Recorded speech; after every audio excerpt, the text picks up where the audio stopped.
வணக்கம் வாங்க இன்னைக்கு அக்ஷய் வீட்டு சமையல்ல பிரேக்ஃபாஸ்ட் ரெசிபி தாங்க பார்க்க போறோம் ஒரு புதுவிதமான பிரேக்ஃபாஸ்ட் ரெசிபி பூரி நம்ம கோதுமை மாவுல செஞ்சிருப்போம் மைதா மாவுல செஞ்சிருப்போம் ஆனா தேங்காய் பூரி செய்ய போறோம் இன்னைக்கு அதுக்கு சைடு டிஷ் வந்து ஒரு காரசாரமான ஒரு கிரேவி சொரக்காய் வச்சு ரொம்ப ஒரு ஹெல்தியான ஒரு கிரேவி இது நார்மலா சப்பாத்தி பூரியோட சாப்பிடுறதுக்கு ரொம்பவே நல்லா இருக்கும் வாங்க இப்போ எப்படி செய்யறதுன்னு போய் வீடியோக்குள்ள பார்க்கலாம் அதனால இந்த தேங்காய் பர்ஃபி சொல்லுவாங்க தேங்காய் பூரி செய்யுங்க தேங்காய் அரிசி பூரி கோலம்லாம் போட்டு பார்க்க மாட்டீங்க வறுத்தாச்சுன்னா இல்லை இதில் கோலம்லாம் போட வேணாம் இது வறுக்கும் போது லேசாக ஒரு பூரிக்கும் இந்த கிரேவிக்கும் பார்த்திங்கன்னா செம சூப்பராக இருக்குங்க கிரேவி வந்து இந்த பூரியோட மட்டும் இல்லை நம்ம வெறும் வெள்ளை சாதத்தில் பிசைஞ்சு சாப்பிட்றதுக்கும் ஜீரா ரைஸ்லாம் வேற செஞ்சுட்டு அதுக்கு கூட சைடிஷாக வச்சு சாப்பிட்றதுக்கும் ரொம்பவே நல்லாயிருக்கும் இதை சொரக்காயில் செஞ்சீங்கன்னு சொன்னாவே நம்பவே மாட்டாங்க பசங்கள்லாம் சொரக்காய் சாப்பிடாத பசங்க கூட ரொம்ப விரும்பி சாப்பிடுவாங்க அவ்வளோ சூப்பராக இருக்குது கண்டிப்பாக ட்ரை பண்ணி பாருங்கள் பூரியும் வேறு மாதிரி வேறு லெவலில் இருக்குது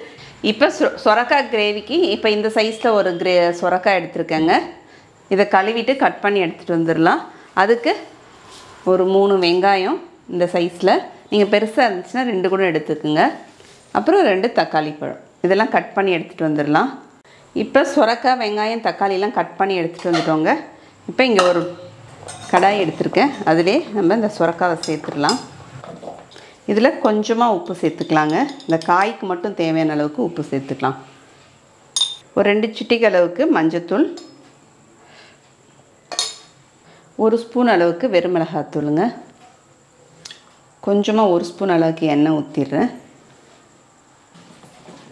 இதை அப்படியே நம்ம கலந்து விட்டுடலாம் இப்போ ஸ்டவ்வில் வச்சுட்டு ஒரு மீடியமுக்கு ஒரு ஹை ஃப்ளேமுக்கும் வச்சு நம்ம இதை அப்படியே நம்ம வதக்கிக்கலாம் கொஞ்ச நேரம் ஏன்னா சொரக்காய் வந்து நமக்கு கிரேவியில் போடுறதுக்கு முன்னாடி இதை மாதிரி நம்ம பண்ணிவிட்டு இது பண்ணோம்னா சொரக்காயில் உப்பு காரம்லாம் நமக்கு நல்லா ஏறியும் இருக்கும் அதை மாதிரி நமக்கு நல்லா சாஃப்டாகி நல்லா வெந்திருக்கும் ஒரு 5 நிமிஷம் போல் இதை மாதிரி நம்ம கலந்து விட்டு வதக்கிக்கணுங்க மூடிலாம் போட்டு மூட தேவையில்ல இப்போ இந்த அளவுக்கு நமக்கு நல்லா சொரக்காய் வந்து சாஃப்டானதுக்கப்புறம் நம்ம ஒரு பவுலில் தனியாக எடுத்து வச்சுக்கிறேன் இப்போ ஒரு மிக்ஸி ஜார் எடுத்துக்கலாங்க மிக்ஸி ஜாரில் 1 ஸ்பூன் அளவுக்கு இந்த சின்ன ஸ்பூனால் 1 ஸ்பூன் அளவுக்கு ஜீரகம் 1 ஸ்பூன் தனியா 6 பல் பூண்டு 2 பச்சை மிளகாங்க அப்புறம் ஒரு துண்டு இஞ்சி இதை நம்ம தண்ணி சேர்க்காமல் அப்படியே அரைச்சி எடுத்துகிட்டு வந்துடலாங்க இப்போ நம்ம இதை அரைச்சி எடுத்துகிட்டு வந்திருக்கோம் இஞ்சி பூண்டு பச்சை மிளகாலாம் இப்போ அதே கடாயிலே ஒரு 2 டேபிள் ஸ்பூன் அளவுக்கு எண்ணெய் சேர்த்துக்கிறேங்க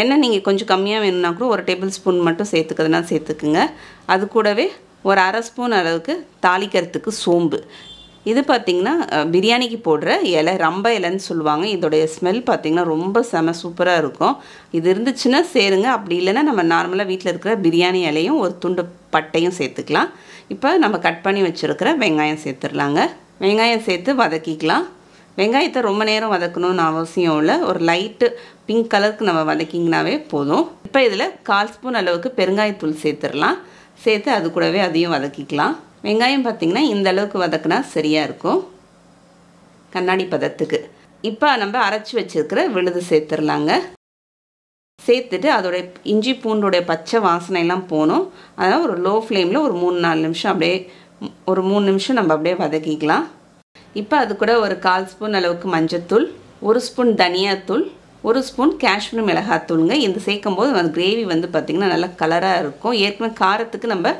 1 ஸ்பூன் அளவுக்கு சொரக்காயில் வெறுமிளகாத்தூளும் நம்ம அரைக்கிறதுல 2 பச்சை மிளகாய் சேர்த்துருக்கோம் அதுவே காரம் சரியாக இருக்கும் இப்போ இது கூட நம்ம கொஞ்சமாக ஒரு 1/4 கிளாஸ் அளவுக்கு தண்ணி சேர்த்துருக்குறேன் நமக்கு அந்த தூளுடைய பச்சை வாசனை போகணும் அதனால் நான் வந்து ஒரு 1/4 கிளாஸ் அளவுக்கு தண்ணி சேர்த்து இப்போ அது நல்லா வதங்கிக்கிட்டே இருக்கட்டுங்க ஃப்ளேம் வந்து லோவாகவே வச்சுருங்க ஏன்னா நம்ம தூள் சேர்த்துருக்கோம் நமக்கு தண்ணி சுண்டி கொஞ்சம் நல்லா திக்காக வரணும் இப்போ நம்ம கட் பண்ணி வச்சுருக்க தக்காளி பழம் இருக்குது அதை ஒரு மிக்ஸி ஜாரில் சேர்த்துடலாம் சேர்த்துட்டு இதை அரைச்சிக்கலாம் அரைக்கும் போது ஒரு கோர்ஸாக குறைன்னு அரைச்சிக்கிங்க ரொம்ப மையாக அரைக்கணும்னு அவசியம் இல்லை இப்போ இந்த பாருங்கள் தண்ணியில் நல்லா இழுத்து நல்லா சுண்டி வந்திருக்கு இப்போ நம்ம அரைச்சி வச்சுருக்கிற தக்காளி விழுதை இதில் சேர்த்துடலாம் இப்போ இந்த கிரேவிக்கு தேவையான உப்பு சேர்த்துறேன் ஒரு 3/4 ஸ்பூன் அளவுக்கு உப்பு சேர்த்துக்கிறேன் உப்பும் சேர்த்துட்டு இப்போ வதக்கிக்கலாம் நம்ம நல்லா இப்போ மூடி போட்டு மூடி ஒரு லோ ஃப்ளேமில் ஒரு 5 நிமிஷம் அப்படியே வச்சிடலாங்க இப்போ ஒரு 5 நிமிஷம் போல் ஆயிடுச்சு இப்போ நமக்கு அந்த தூளுடைய பச்சை வாசனை தக்காளியோடைய பச்சை வாசனை எல்லாம் போயிட்டு நமக்கு நல்லா திக்காக இருக்குது பாருங்கள் நல்லா இப்போ இதில் 1 ஸ்பூன் அளவுக்கு கஸ்தூரி மேத்தி, காஞ்ச வெந்தய கீரை. இது சேர்க்கும் போது பார்த்திங்கன்னா டேஸ்ட் அவ்வளோ சூப்பராக, அதோடைய வாசனை வந்து ரொம்பவே நல்லாயிருக்கும். நமக்கு ஹோட்டல்லாம் சாப்பிட்ற ஒரு ஃபீல் கிடைக்கும் இந்த கிரேவிஸ் சாப்பிடும்போது. இது இருந்தால் சேர்த்துக்குங்க. இது எல்லாரோட டிபார்ட்மெண்டல் ஸ்டோர்லையுமே கிடைக்குது. அது கூடவே ஒரு 1/2 ஸ்பூன் அளவுக்கு கரம் மசாலா தூள் சேர்த்துருக்கேன். நல்லா மிக்ஸ் பண்ணிவிட்டு ஒரு வதக்கிக்கலாம் அப்படியே. இப்போ இன்றைக்கி இந்த கிரேவியில் வந்து நான் ஃப்ரெஷ் க்ரீமுக்கு பதில் வீட்டில் நம்ம பால் காய்ச்சும் போது ஆடை எடுத்து வைப்போம் இல்லைங்களா. நம்ம பால் காய்ச்சும் போது மேலே ஆடை தங்கி இருக்கும். அதை நம்ம ஒரு 2 நாளைக்கு எடுத்து ஒரு பவுலில் போட்டு ஃப்ரீசரில் வைக்க வேணாங்க. ஃப்ரிட்ஜில் ரெஃப்ரிஜிரேட்டரில் நார்மலாக வச்சாவே போதும். அதிலே நம்ம வச்சுருந்துட்டு அதுக்கப்புறம் நம்ம எடுத்து யூஸ் பண்ணோம். ஏன்னா ஃப்ரெஷ் க்ரீம் வாங்கினா ஒரு பேக்கெட் வாங்கிட்டு நம்ம அதில் ஃபுல்லு யூஸ் பண்ண போகிறதும் கிடையாது, அது வேஸ்ட்டாக தான் போகும். இதுதான் நமக்கு அந்த ஆடையை எடுத்து அதுக்கப்புறம் மிக்சியில் அரைக்கும் போது அதுதான் நமக்கு ஃப்ரெஷ் க்ரீமு. நம்ம அதே யூஸ் பண்ணிக்கலாம். இன்றைக்கி நான் அதை தான் யூஸ் பண்ணிக்கிறேன். இது யூஸ் பண்ணும்போது பார்த்திங்கன்னா டேஸ்ட் ரொம்பவே சூப்பராக இருக்கும். அதுக்கு தான் இது. இப்போ நமக்கு சூப்பரான ஹோம்மேட் ஃப்ரெஷ் க்ரீம் ரெடி ஆகிடுச்சு. பாருங்கள், க்ரீம் நல்லா எவ்வளோ சூப்பராக இருக்குது. வெளியில் வாங்கும்போது ப்ரிசர்வேட்டிவ் கண்டிப்பாக போட்டு வச்சுருப்பாங்க. இப்போ நம்ம வீட்டிலே ரெடி பண்ணும்போது ப்ரிசர்வேட்டிவும் கிடையாதுங்க. அதை மாதிரி நமக்கு வந்து செலவும் வந்து கம்மியாகும். நம்ம வீட்டில் காய்ச்சிற பாலிலே நம்ம எடுத்து யூஸ் பண்ணுறதுனால ரொம்ப கம்மியாகும். டேஸ்ட்டும் ரொம்பவே சூப்பராக இருக்குங்க. இப்போ அதை அப்படியே கலந்து விட்டுருவோம். லோ ஃப்ளேமில் வச்சு மூடிலாம் போடணும்னு அவசியம் இல்லைங்க. லோ ஃப்ளேமில் வச்சு ஒரு 5 நிமிஷம் போல் அப்படியே கலந்து விட்டுட்டே இருப்போங்க. இப்போ நம்ம ஃப்ரெஷ் க்ரீம் சேர்த்து ஒரு லோ ஃப்ளேமில் ஒரு 5 நிமிஷம் போல் ஆகிருக்குங்க. பாருங்கள், சூப்பராக நல்லா தகதன்னு இருக்குது. இப்போ நம்ம வதக்கி வச்சுருக்கிற இந்த சுரக்காவை நம்ம சேர்த்துடலாம். சேர்த்து அப்படியே கலந்து விட்டுடலாங்க. இப்போ கலந்து விட்டுட்டு இதில் இப்போ ரொம்ப திக்காக இருக்குது, அதனால் நம்ம கொஞ்சமாக தண்ணி சேர்த்துக்கலாம். தண்ணி வந்து நான் சுட தண்ணி தான் சேர்க்குறேன். ஏன்னா நம்ம கிரேவி ரெடி ஆகிடுச்சு. இப்போ நம்ம இந்த இடத்துல பச்சை தண்ணி சேர்த்தோம்னா டேஸ்ட் வந்து நமக்கு சப்புன்னு இருக்கிற மாதிரி இருக்கும். அதனால் சுட தண்ணி சேர்த்துக்கலாம். இன்னும் கூட திக்காக இருக்குது, தண்ணி சேர்க்குறேங்க. இப்போ இந்த அளவுக்கு நான் தண்ணி சேர்த்துருக்கேன். கன்சிஸ்டன்சி பார்த்துங்க, இந்த மாதிரி இருக்கும். இப்போ இதை அப்படியே லோ ஃப்ளேமில் வச்சுட்டு மூடி போட்டு மூடிடலாம். மூடிட்டு அப்படியே லோ ஃப்ளேமில் ஒரு 4-5 நிமிஷம் நமக்கு அப்படியே இருக்கட்டும்ங்க. இப்போ ஒரு 5 நிமிஷம் போல் ஆயிடுச்சுங்க லோ ஃப்ளேமில் வச்சு. இப்போ நம்ம திறந்துடலாம். பாருங்கள், எவ்வளோ சூப்பராக இருக்குது. நல்லா எண்ணெயும் பார்த்திங்கன்னா நமக்கு நல்லா பிரிஞ்சு வந்திருக்கு. இப்போ இதுக்கு மேலே கொத்தமல்லி தழையை தூவிடலாம். இப்போ நமக்கு சூப்பரான சுரக்காய் கிரேவி ரெடி ஆகிடுச்சு. இதை பசங்கள்லாம் சுரக்காயில் செஞ்சாலும் நம்ப மாட்டாங்க. சுரக்காய் சாப்பிடாத பிள்ளைங்களும் ரொம்ப விரும்பி சாப்பிடுவாங்க. அவ்வளோ டேஸ்ட் சூப்பராக இருக்கும். இப்போ பூரிக்கு பார்த்திங்கன்னா தேங்காய் பூரிக்கு தேங்காய் வந்து ஒரு 1/2 மூலிகை தேங்காவை பத்தை போட்டு எடுத்துக்கிறேங்க. ஃபஸ்ட்டு கீரி எடுத்துக்கலாம் நம்ம. அதனால தேங்காய் பர்ஃபி சொல்லுவாங்க, தேங்காய் பூரி செய்யணும். தேங்காய் அரிசி பூரி நம்ம கீறிட்டு இதுக்கப்புறம் இந்த மேலே இருக்கிற இந்த கருப்புடைய தோல் வந்து நம்ம எடுத்துடலாம். தேங்காய் வந்து நமக்கு வெள்ளையாக இருக்கணும், அதனால இந்த தோலை எடுத்து வச்சிடலாங்க. ஒரு 1/2 மூடி அளவுக்கு தேங்காய் எடுத்துருக்கேன். இப்போ நம்ம பத்தை போட்டு வச்சுருக்க தேங்காய் இதை போட்டுட்டு இதில் நம்ம மிக்சியில் ஒரு அரைச்சிக்கலாங்க. நல்லா இந்த மாதிரி ஃபைனாக அரைச்சிக்கணும். நல்லா ரொம்ப நைஸாக இருக்கணும். நமக்கு இன்னும் கூட ஒரு சுற்றி எடுத்துன்னு வந்துடுறேன் நானுங்க. நம்ம ஏன் இதை மாதிரி தோல் எடுத்துகிட்டு பண்ணுறோம்னா தேங்காய் பாருங்கள் நல்லா வெள்ளைன்னு இருக்குது, அதுக்கு தான். இப்போ இதை மாதிரி நம்ம அரைச்சி எடுத்துக்க வேண்டியது தான். தண்ணிலாம் எதுவும் சேர்க்க வேண்டாம், அப்படியே. இப்போ ஸ்டவ்வில் ஒரு பேன் எடுத்து வச்சுருக்கேன். இப்போ இதில் நம்ம அரிசி மாவு சேர்த்துடலாங்க. இது நான் கடையில் வாங்கின அரிசி மாவு தான் சேர்த்துக்கிறேன் இன்றைக்கி. நார்மலாக கடையில் வாங்கின அரிசி மாவு. நார்மலாக நான் நடந்து போய் வாங்கிட்டு வந்தீங்களா இல்லை வண்டியில் போய்? இல்லை, ஓடி போய் வாங்கிட்டு வந்தேங்க. ஏங்க நார்மலாக நம்ம அரிசியை காய வச்சு நம்ம நல்லா அரைச்சி எடுத்து வச்சுருப்போங்கள்ல, அதுதான் சொன்னேன். இப்போ சேர்த்துட்டு இதை வறுத்துக்கலாம். மாவு வறுக்கிறது லோ ஃப்ளேமில் தான் வச்சுருக்கேன். மாவு வந்து நமக்கு வறுக்கும்போது லேசாக ஒரு வாசனை வரும். கோலம்லாம் போட்டு பார்க்க மாட்டீங்க வறுத்தாச்சுன்னா? இல்லை, இதில் கோலம்லாம் போட வேணாம். இது வறுக்கும்போது லேசாக ஒரு மாவு வறுப்பட்ட வாசனை லேசாக வரும். அரிசி மாவுக்கு ரொம்ப வராது, லேசாக தான் வரும். இப்போ நமக்கு ஒரு 2 நிமிஷம் போல் தாங்க ஆயிடுச்சு லோ ஃப்ளேமில் வச்சு. இப்போ நான் வறுத்துட்டேன். இப்போ நான் எடுத்துடுறேன். எடுத்துகிட்டு ஒரு பவுலில் மாற்றிக்கலாம். இப்போ தண்ணி சேர்த்துடலாங்க. 2 கிளாஸ் அரிசி மாவு எடுத்துருந்தோம், அதே மாதிரி தண்ணியும் 2 கிளாஸ் எடுத்துக்கலாம். இந்த தண்ணியிலே நம்ம பூரிக்கு தேவையான அளவுக்கு உப்பு சேர்த்துடலாங்க. அப்புறமா கொஞ்சமாக எண்ணெய் சேர்த்துடலாம். தண்ணி வந்து நமக்கு கொதிக்கட்டும். இப்போ நம்ம இந்த அரிசி மாவு கூடவே இந்த நம்ம அரைச்சி வச்சுருக்கிற தேங்காவையும் சேர்த்துடலாங்க.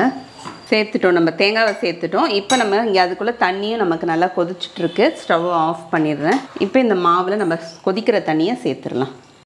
சேர்த்துட்டு மாவு பிசைஞ்சிக்கலாம். மாவு வந்து கை வைக்க முடியாது, கரண்டி வச்சு தாங்க கலந்து விட முடியும். ஆறுனதுக்கப்புறம் தான் நம்ம வந்து கை வச்சு பிசைஞ்சிக்கலாம். இந்த மாதிரி பெரிய பெரிய செஃப்லாம் கூட நம்ம செய்ய முடியாது.